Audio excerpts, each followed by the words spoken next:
Hello, everybody, and welcome to this week's episode of the What Women Want Today podcast. I'm Terry Kellums, your host. And I am Elizabeth Correa, your co-host. Well, this week on the podcast, we have an amazing guest. I'm so excited to have her on. Her name is Katie Dea. She is a health coach, and we are so excited to learn some interesting things from her today about meal planning and exercising and all the things.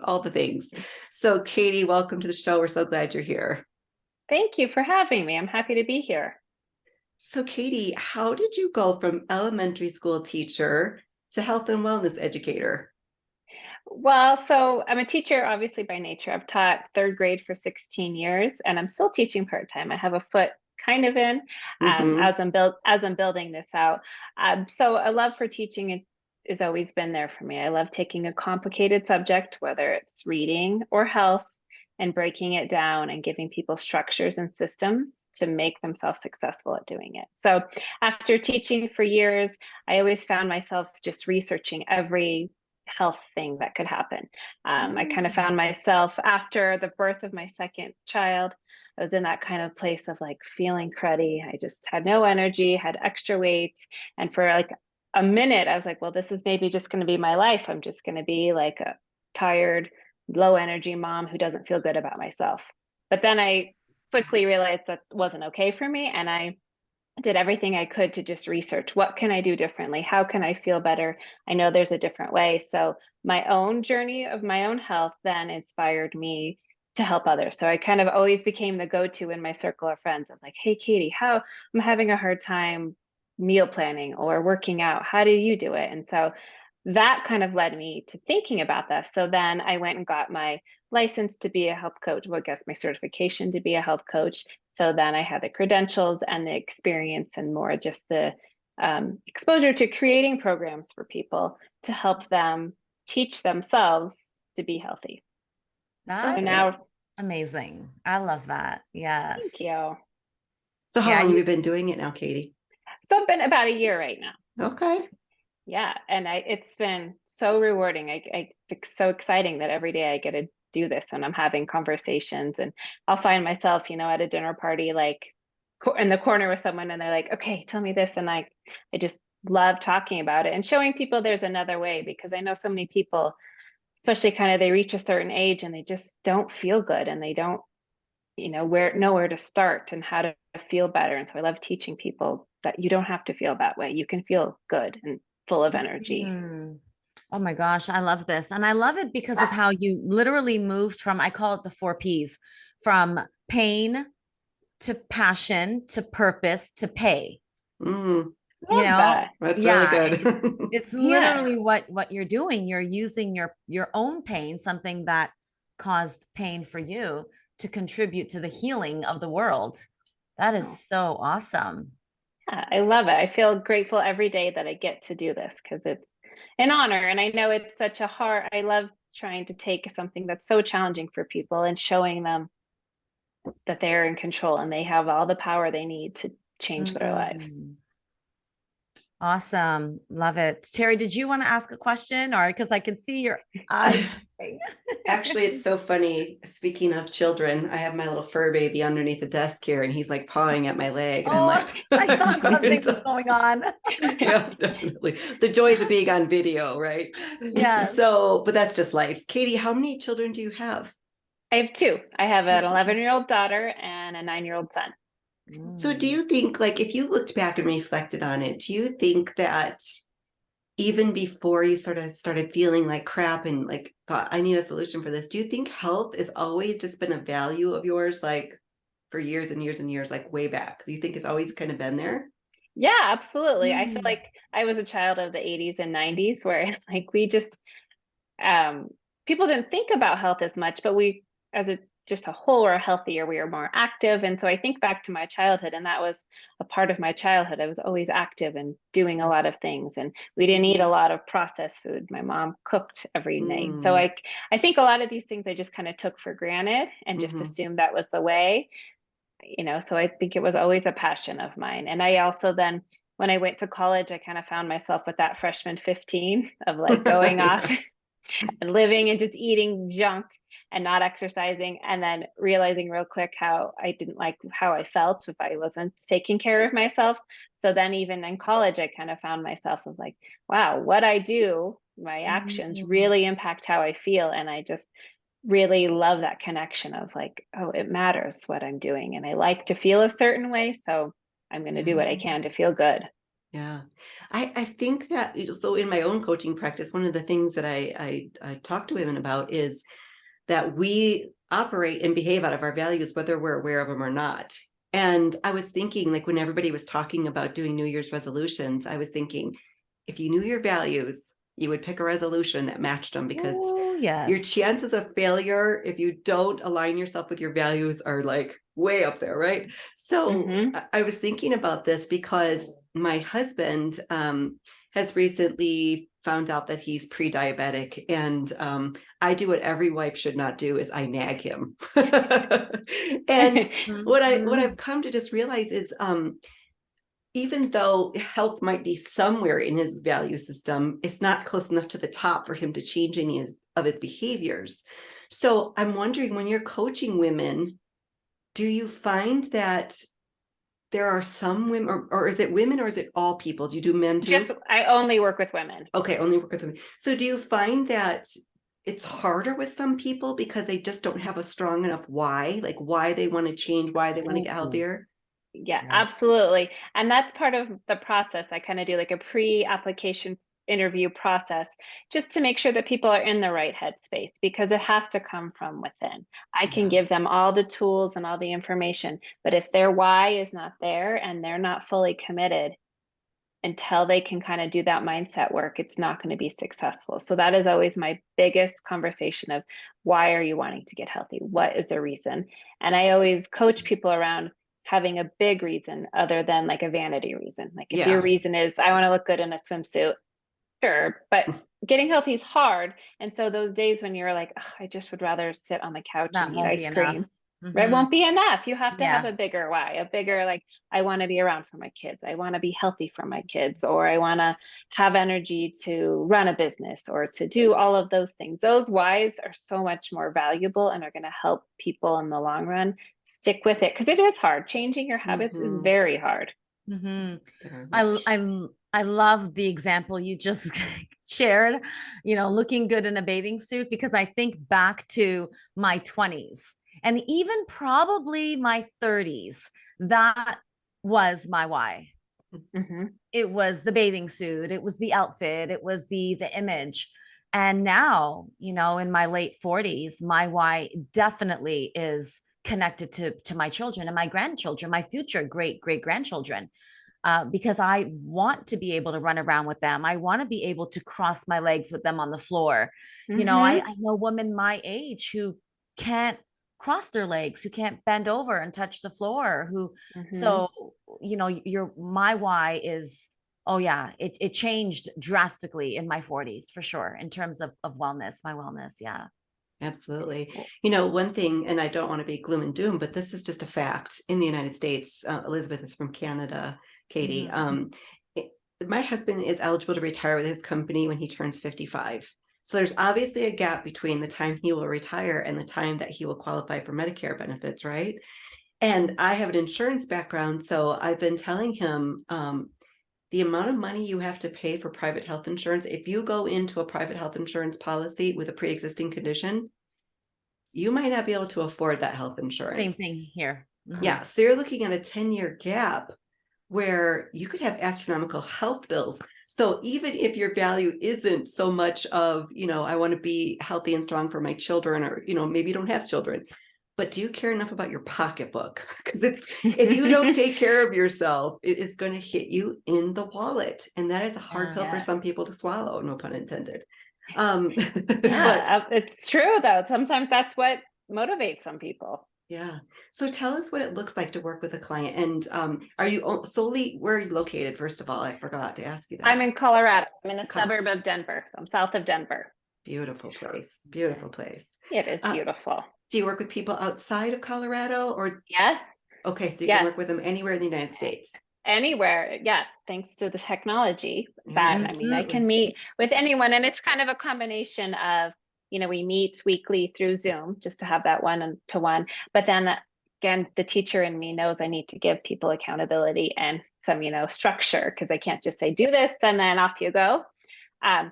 So, after, well, kind of backing up, when I start with a client, we start with a long 2-hour intensive where we really dig deep at all of their goals, all of their, what they've tried in the past, what their day looks like, because it's not a one size fits all situation.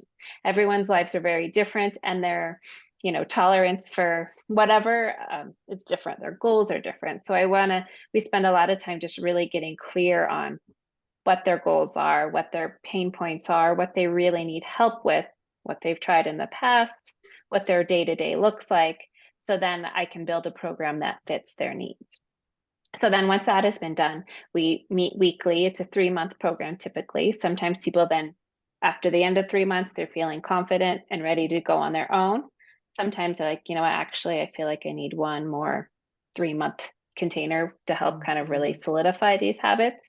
But so said, we have a weekly one-on-one call, about 45 minutes long, where we really focus in on how, their new habits are going, what support they need. And then I like to text a quick little text daily just to check in, just that accountability, because I know people need accountability, especially when you're doing something new and hard. So I send that just to check in. If they would rather email, that's fine with me. And then a really concrete assignment. I usually either give them reading or videos to watch, or just some resources to help kind of reiterate what we've talked about and help hold them accountable and feel supported. And sometimes people want meal planning, so I offer that as well. That it can be pretty tailored to their specific dietary needs or like their likes. That's an option too, but some people like that, some people don't. So that's kind of dependent upon each client. So do you work with people who want to do like a specific diet, like paleo or keto, or are you okay? I absolutely am. And I always like to meet people wherever they are, because I don't believe there's a one size fits all for anything. Everyone has different goals and different preferences, whereas some people thrive on one way of eating, other people don't. So I really, like I said, that's why that first meeting is so important, where we can really dive in and really look at what their needs are and what works well for them. How do you determine if a specific diet, whether it's keto, or how can you determine, or how do you determine if that diet is good for that individual? Is it based off of their blood work results? How do you? Well, so I am not a medical professional, so I can't provide any of those things. So oftentimes people will come to me with their blood work, or they're say, hey, my doctor says I need to do X, Y, and Z, lower my cholesterol, do any of those things. So then I can support them to do that. Obviously, I can't diagnose anything, so I can support whatever their medical professional has said.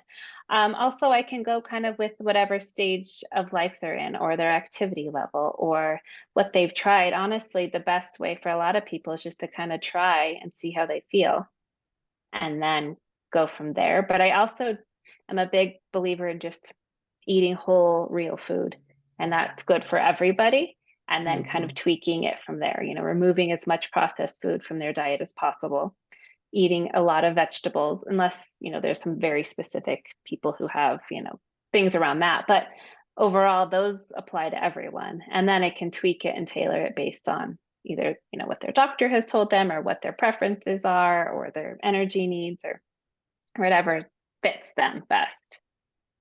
I might be the only person in the world that has gone vegan and gained 8 I pounds. was just about to say something about being vegan. I think you're not alone in that, where that's a perfect example.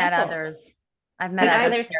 I was just supporting a friend who just wanted to try the lifestyle on to see if it fit for her, because she was very passionate about, the animal portion of it, that side of it. And I thought, what, I'm just going to try. I'll give it a try for a month.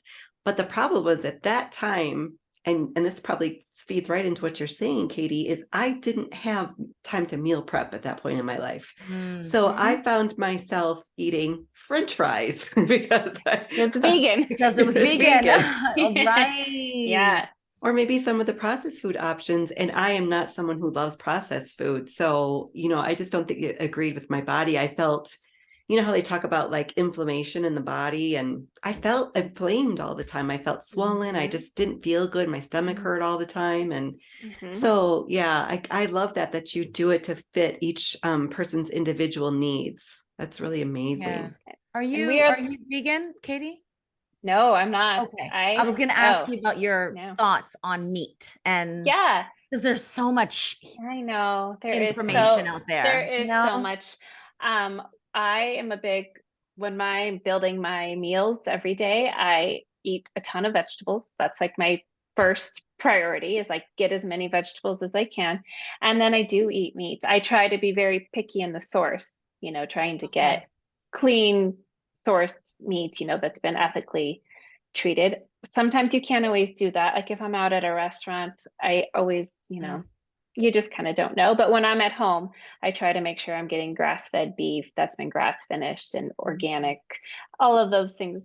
I try, but I'm never striving for perfection, because that's not realistic. And that's going to set people up for failure if you're trying to be perfect and only do this. So I'm always trying to just do the best I can with whatever resources I have. So I do eat meat. I run a lot. I'm a runner. I'm a marathon runner. So like I chase after children, and I have a lot of energy needs. You need the meat. So I feel, for me, I do. And then sometimes my iron levels will be low. And so like I'll supplement with iron. And then so for me, I feel best when I eat meat. Not a lot. I don't it's kind of like a small portion of my meal, but I do consume it. So for someone who doesn't, I don't know about you, Terry. I think we had this discussion before. I'm not a big meat eater. I would consider myself predominantly pescatarian. I love fish. I could easily eat it every day. I'm not a big meat eater. My sons, especially my 15-year-old, he loves steak. He's got the most expensive bill at the end of dinner. There could be 10 people at the table.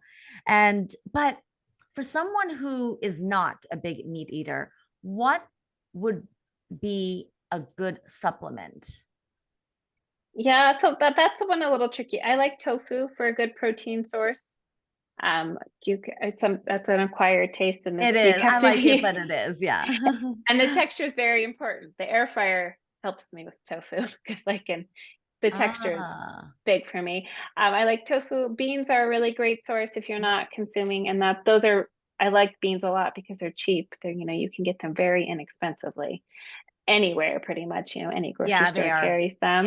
Yeah. So I like a lot of that. I'm always kind of questionable about protein supplements, just because there's some really great ones out there, but then there's some also not great ones. And I feel, again, trying to stick with whole foods as much as possible. So what about vitamins?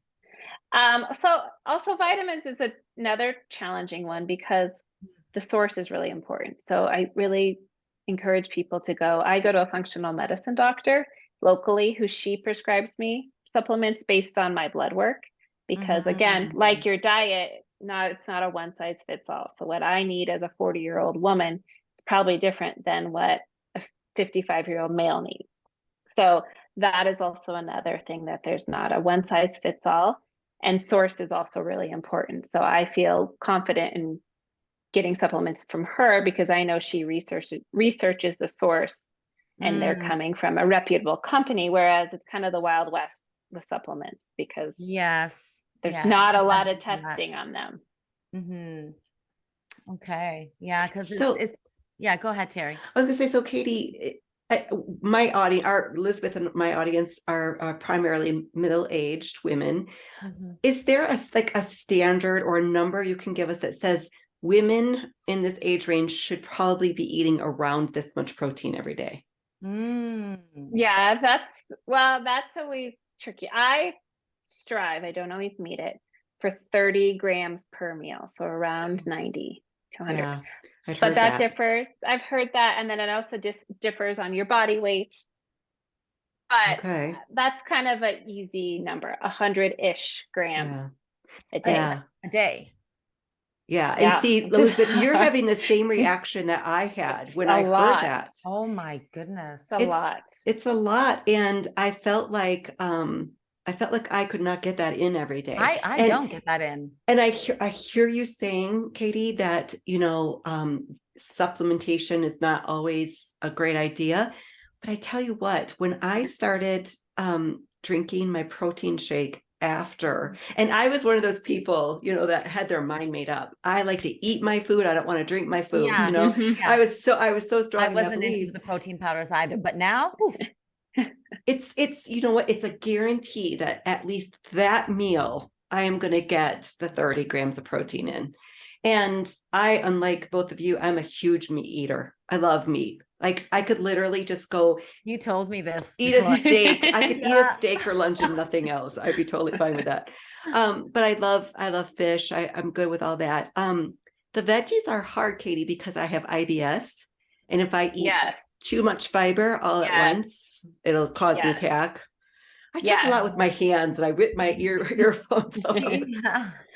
But Yeah, so yeah, that's a good Terry, the IBS. Now, Katie, what would you suggest for some in terms of veggies, like vegetables, like being that you can't eat that much Yeah. vegetables. I mean, I'm thinking supplements like vitamins. Yeah. Well, and also kind of thinking of some of them are easier to process for your body. Raw vegetables are the hardest. mm-hmm, So again, that's kind of where you just kind of guess and check. Like maybe if you steam them lightly, mm-hmm, maybe your body handles them other.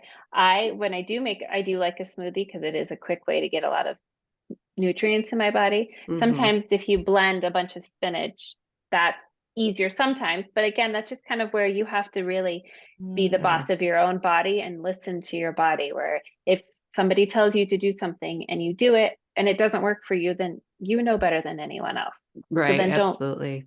don't do that. And so then maybe your diet shouldn't have a lot of vegetables. Mm-hmm. Maybe then you need to, you know, have more meat or whatever your body processes better. Yeah. But again, you have to always go back to listening to yourself because you know Mm-hmm. better than anyone else what's best for you. Terry, do And you also, actually supplement with something else? I don't, because I still eat the vegetables. I just Okay. know I kind of have figured out the portions I can Your eat. limit. Yeah. And I look at the whole day and I think, okay, where am I getting my fiber today? What's the source of the fiber, and don't eat it all at once, like maybe spread it out throughout the day a little bit more and drink lots of water. That's my strategy.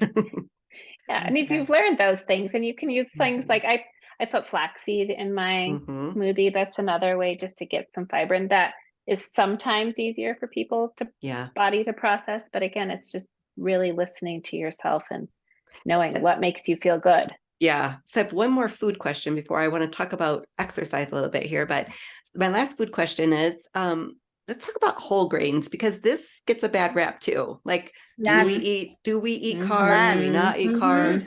Do we eat, I know. brown I rice, know. white rice? Like, what are I we know. supposed to eat? Well, again, I keep going back to listening to your body, where, like I said, I'm a runner. If I don't eat carbs, I don't have, I need Crash. them for Yeah. crash. I'm thoughtful about them. I don't eat. So if I'm going to eat bread, I'll eat sourdough. My body just Mm, handles that better. And I think it tastes better. Oh, mm, So I'll oh, eat that's so that. good. If I eat oats, I do like oatmeal. So I'll have oats, but make sure I get organic oats, thinking about those things.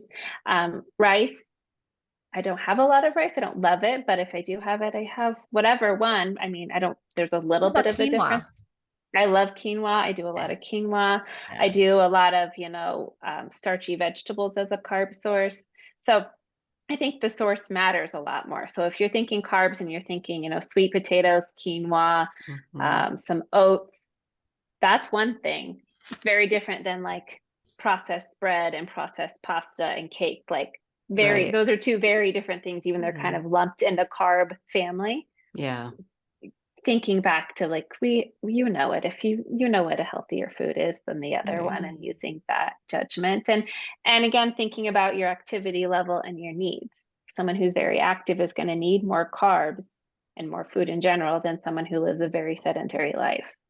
Very You true. said organic oats. Yes. What's the difference? Well, so you keep hearing about glyphosate, the one that's found in weed killer, Mm-hmm. is kind of trickled into a lot of things. So that's sometimes in Oh, organic oats, but organic oats just haven't been sprayed with pesticides. Yeah. just like any organic grain or produce. It just hasn't been sprayed with pesticides. Okay. Now, sometimes they have some just because they're kind of so commonly used. They just sprinkle down into, they're just in the ground. But if you're getting organic, they haven't been sprayed with pesticide. Elizabeth, have you heard of the Clean 15 and the Dirty Dozen? Yes, I've got, when I first discovered it, it was after brain surgery. Someone told me about it and I printed it off and I framed it. And for the longest time, I had them like on these little magnet things on my fridge.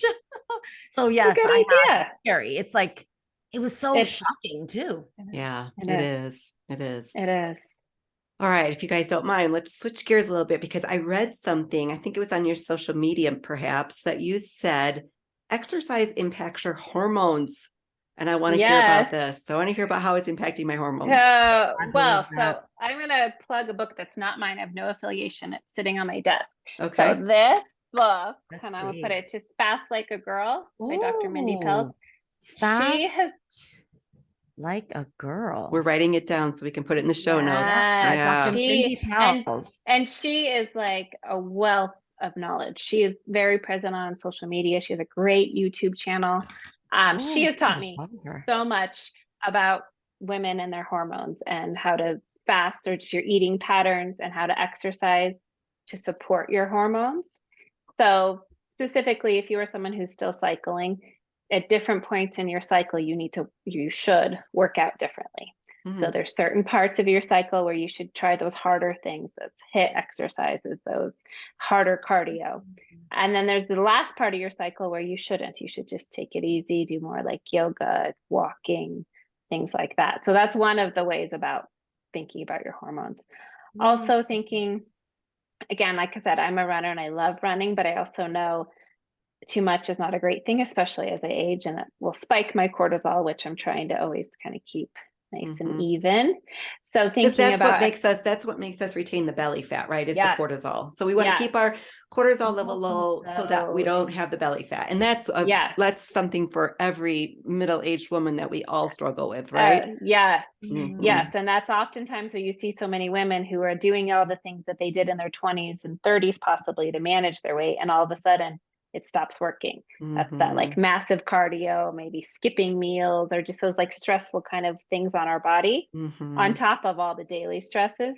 Then they're like, oh my goodness, I don't even know who I am. And I don't recognize myself because I have this weight that won't budge. So thinking about exercising in a way to be supportive, where it's like not always hard, fast, like stressful, it's like more gentle. Yoga, walking outside is huge and so beneficial. Strength training, which is not my favorite, but I force myself. I love See, it. I'm with you, Katie. Terry and I were talking about this the other day. I never used to do it. I was addicted to cardio because I was just worried about keeping the fat off, the weight off. Yes. And for the last year and a half, my body's completely transformed because of weightlifting. Yes. The happiest day of my life was when they said that women over 40 shouldn't do as much cardio. I was so happy. I have never even heard that, but now I barely do. I mean, I do the spin bike. I spin on the bike for 15, 20 minutes sometimes, like a couple, 2 to 3 times a week, but it's amazing what the strength, the strength training and the weights, how they just transform your body. Yeah, they do. And in all the right ways. And it makes you more efficient at burning fat throughout the day. And although, so I think about like when I'm doing strength training, that's what I'm doing for my body composition and like doing that. I still do cardio. Like I said, I love to run, but I do that now for the mental health. Yeah. It's like cheap therapy for me. So like, that's the best way to clear my head. Whereas I don't feel strength training provides me that benefit.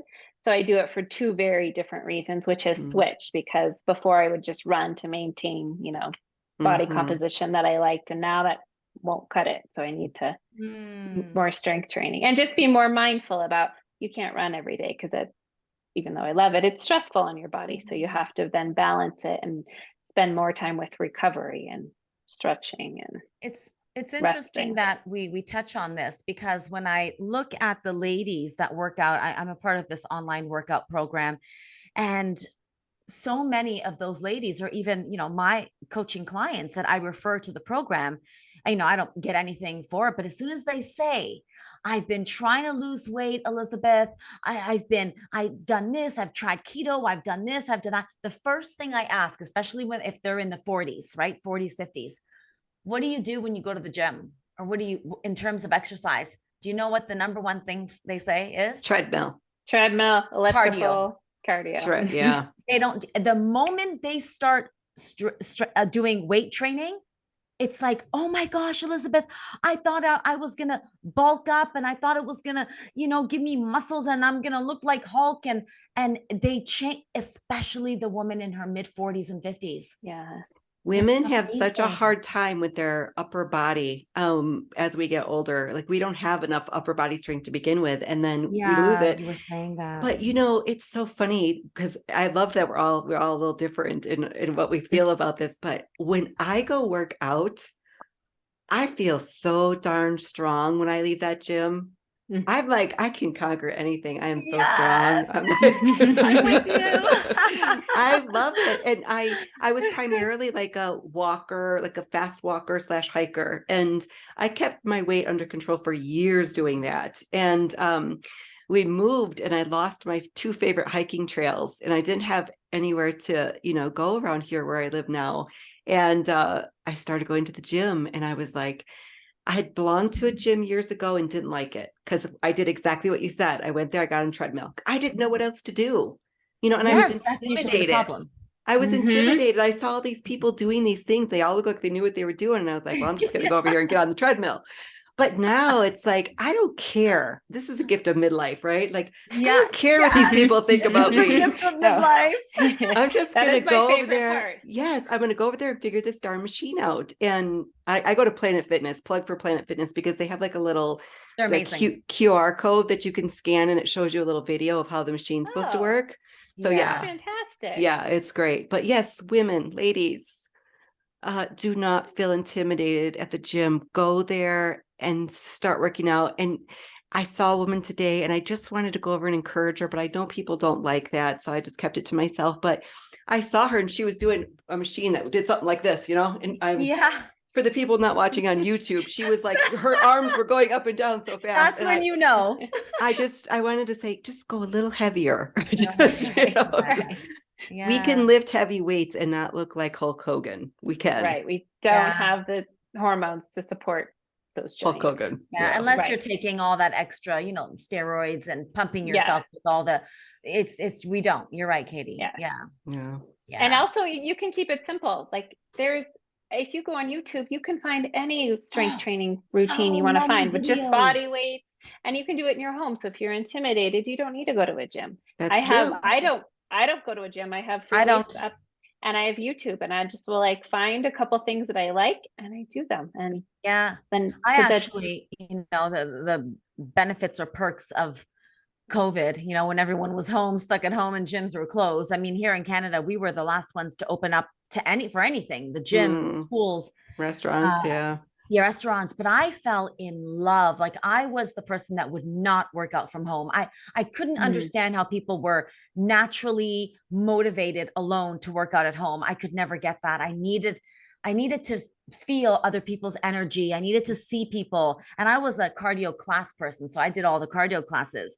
But let me tell you, I am addicted to working out from home. Like there's no turning back for me. I miss the machines, and it's why I got a bike, but I love it.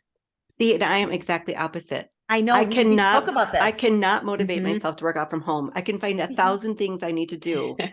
There's always laundry. On my own, I'm not. Yeah. I can't do it on my own, Terry. But I tell you what, on the days when it's hard to go to the gym, this is what I tell myself. If you just go for 15 minutes. Yes. 15, if you just go for 15 minutes, and once you're in the car, you're not going to turn around and come home. No. So I get there and I say, all I have to do is 15 minutes. And then I do my whole workout, because you're there and you feel good. It's making you feel good. So I have one last question. I don't know if you have any more questions, Elizabeth. No, go ahead. Okay. Go ahead. So if a woman wants to make a change, where should she start, diet or exercise? Oh, it's a tough one. It is a tough one. Honestly, I think sleep is the number one first. Oh, because that will make the other things easier. So sleep is always Absolutely. my number one fix, which is it's hard. There's a lot of things working against you. So sleep is Absolutely. always the first, and then diet, and then exercise. I love your I answer. I like that. Me too. Love Me it. too. Love it. Yeah. Katie, what else would you like the listeners to know today before we go? Well, I would love just to have you follow along on Instagram. I'm pretty active there. At Katie Dea Health Coach. My last name's DEA. You can follow along there. I always post tips and motivation, and you can check out my website, www.katiedea.com. Also in the show notes, there is a link I put together. I love to eat healthy, but I don't love to cook. I just don't. So I put together a really great plan of like how to structure your meals if you don't want to necessarily come up with these elaborate recipes, of how to kind of really automate it as much as you can so you don't have to put a lot of thought and energy into eating well. So it'll be in the show notes, a link to that where you can click on and send it right over to you. Then that would be awesome. That's it. We're going to make it really easy for them. We're going to put all your Perfect. socials in there. We're going to put Yes. your free meal planning guide in there. And Perfect. Katie, thank you so much for being with Thank us you. And one today. last plug that I am open to one-on-one clients still. So if you are really try it on your own Awesome. and We'll it's put that been in there hard as for well. you, I would love to chat with you more about ways we can work together and I can support you because it's hard. Getting healthy is very hard It's very and hard. you shouldn't do it Mhm. alone. Absolutely. I don't think Yes. anybody should do anything in life alone. I think we need community. We need each other. Absolutely. Yes. Absolutely. And one last thing that I have to say, we'll close with this. I wrote it in big letters. Source matters. Oh, I love Love it. that. I Yes. love that. That's for everything, right? Yes. Absolutely. For everything. All Yes. right. Everybody enjoy the rest of your day. Thank you so much. Thank you. Thank you. That was a great episode. That was good. What were the chances we were all wearing peach? Oh my gosh, that was so funny. She was Like, so fun. She she was so was. cute. She's yeah, that's the word that I was like, she's cute. She's sweet. She's She has a sweet soul, cute. sweet spirit. Definitely. I Yeah. think it's going to come across in the podcast and definitely on YouTube because I enjoyed her a lot. I did enjoy Yes, her a lot. so did I. And Fast Like a Girl. Hello, Dr. Mindy Pels. I am so getting that book. Me too. I can't wait to go on YouTube and check some of her stuff out. Yeah, me too. Yeah, that was good.